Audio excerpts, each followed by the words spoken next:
నా పేరు వచ్చేసి రమేష్, మై ముత్తారం విలేజ్. నేను వెస్టేజీ ఆర్గానిక్ ప్రాజెక్ట్స్లో స్టార్ డైరెక్టర్గా పనిచేస్తున్నాను. ఇప్పుడు మనం వచ్చేసి ఇక్కడ రంగాపూర్ విలేజ్, మొగుళ్ళపల్లి మండల్ రంగాపూర్ విలేజ్లో ఉన్నాం. సార్ వచ్చేసి సంజీవ్ సార్ అని మన ప్రోడక్ట్ ఇవ్వడం జరిగింది.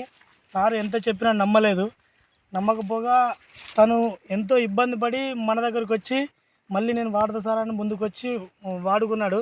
సార్ మాటలోనే మన రిజల్ట్ విందాం. సార్ మీ పేరు? Sanjeev. Village sir? Village Rangapur విలేజా సార్? అవును సార్. మీకు ఎట్లా అనిపించింది సార్? ఏమేమి వాడారు సార్? ఇప్పుడు మీరు ఇచ్చిన వాటి పేర్లు మరి గుర్తొస్తలేవు. నేను ఇచ్చినాయా? మీరు ఇచ్చిన ప్రోడక్ట్ అగ్రిమాస్ ఒకటి, నానోటెక్ ఒకటి, 82 పత్తి కోసం ఇచ్చారు. పత్తి అప్పుడు దరిదాపుగా అంటే మామూలుగా చిన్నగానే ఉండే, పెద్ద గ్రోతింగ్ ఏం లేదు.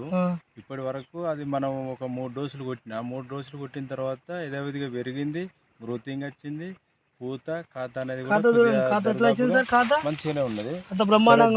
ఈ విషయంలో మాత్రం వెస్టేజ్ అనేది మనం నమ్మి కొడతాను. ఎవరైనా నమ్మచ్చు, కొట్టుకోవచ్చు, రైతులకు కూడా ఇవ్వచ్చు. అది ఎలాంటి ప్రాబ్లం లేదు, సైడ్ ఎఫెక్ట్ కూడా లేదు. దీనివల్ల ప్రతి రైతుకు న్యాయమే జరుగుతుంది, కానీ అన్యాయం జరిగేది అయితే దరిదాపుగా లేదు, కనబడట్లేదు. దరిదాపు అనేది బాగానే ఉంది. ఇంకా తోటకు కూడా కొడతా ఉన్నా.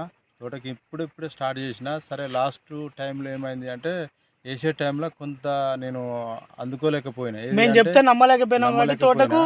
తోట కొంచెం ఎక్కువ పెట్టుబడి అవుతుంది కాబట్టి ఈ మందులు కొడితే మనకు కవర్ అవుతామా కావా అనే ఆలోచనతో చేసినాం. కానీ సరే, ఇప్పుడు మనం వేసిన వాటిల్లో కూడా కొద్దిగా రిజల్ట్ 90% రిజల్ట్ ఉంది.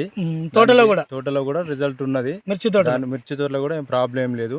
దరిదాపు అందరూ వాడచ్చు.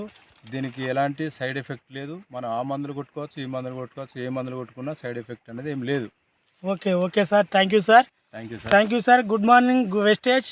Wish you well.